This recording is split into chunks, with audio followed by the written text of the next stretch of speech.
I've been involved in the recruiting community in various forms for the past 17 years now. And what I found very unique about DirectEmployers is it's the only recruiting conference that I've seen that has had both an emphasis on recruiting tools and technology and processes, but at the same time, compliance. When you're a federal contractor like my organization is, and there's lots of recruiters who are, and many people in my industry, sadly, they just don't know about the importance of compliance and how important it is to the success of their overall business and how they have to do it right. So I found DirectEmployers very educational from my point of view on the compliance front. So if you're a CEO or you're an HR attorney, if you will, from a risk mitigation standpoint, to have compliance, the compliance organization and the recruiting organization actually have a proactive relationship, that's an unusual thing. So you have to think, so most recruiting organizations are very sales-centric. And when I would talk to a salesperson and mention the word compliance, I mean, some of these recruiters are gonna go, I'd rather jab a fork into my eye than talk about compliance, right? I mean, like, okay, compliance, fork in the eye, let me think about that. I'll take the fork. But I think what you guys have done is, yeah, I can go in, I can see John Fox speak. Then at the same time, I'm going to go see Tom Poole talk about how he's using LinkedIn at Vantiv. And it's like, boom, okay, you're kind of cross-educating platforms and you're commingling compliance with updates and tools and technologies. You're kind of, I don't want to oversell it and say you're making compliance fun. I don't want to, but at least a recruiter's going to pay attention and maybe learn a few things. And if I can get a recruiter on my team to actually think about something like VEVRA and mention and know what Section 503 means, that's got to be a huge victory. Right now there's 93 million people in the United States who have a LinkedIn profile.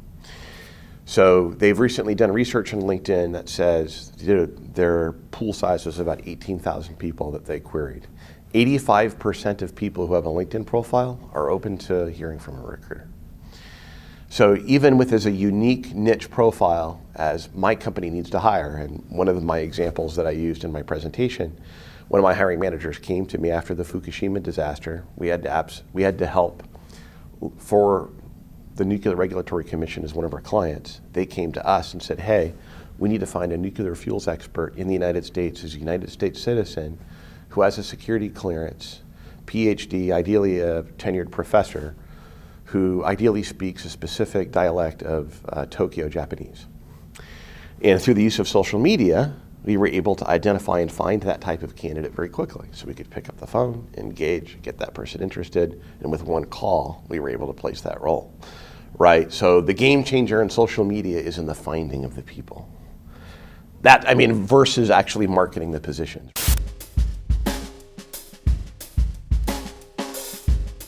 So about 3 or 4 years ago, my head of EEO and compliance came to me and said, oh, by the way, did you know that we get this microsite thing for free? Are you interested in that? And I was like, a free career page? Are you kidding me? Am I interested in that? Yes, I'm interested in that.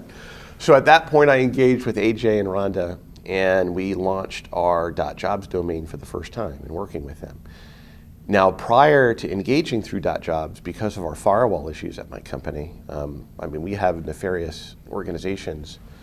About 1 million times a day, we get hackers trying to come in and steal data because we do national security work, right? So we got China, Russia, all these countries trying to break in. So as a result, we were not able to aggregate any of our jobs in places like Simply Hired, Juju, Indeed. Can't do it.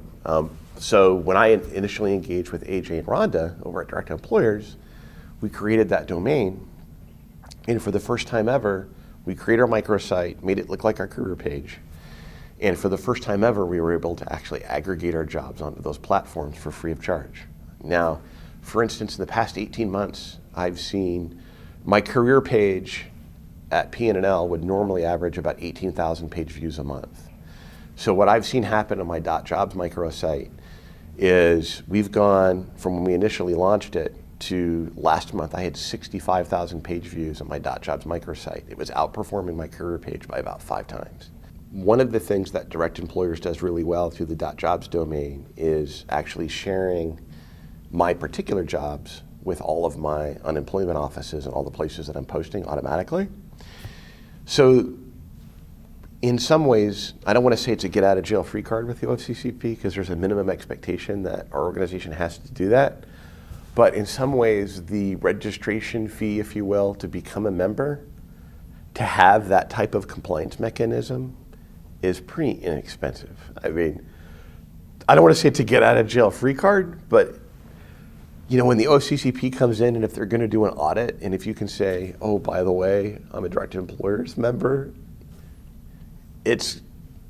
they're going to know that as a result of your microsite, that at least there's some type of minimum compliance mechanism to getting your jobs posted the right way. But now with the Section 503 and the VEVRA updates, you know, the industry has a lot of work to do in terms of with outreach. But your new PRM tool, for example, that's going to be something that we're going to look at and how to use so we can document our new outreach effort.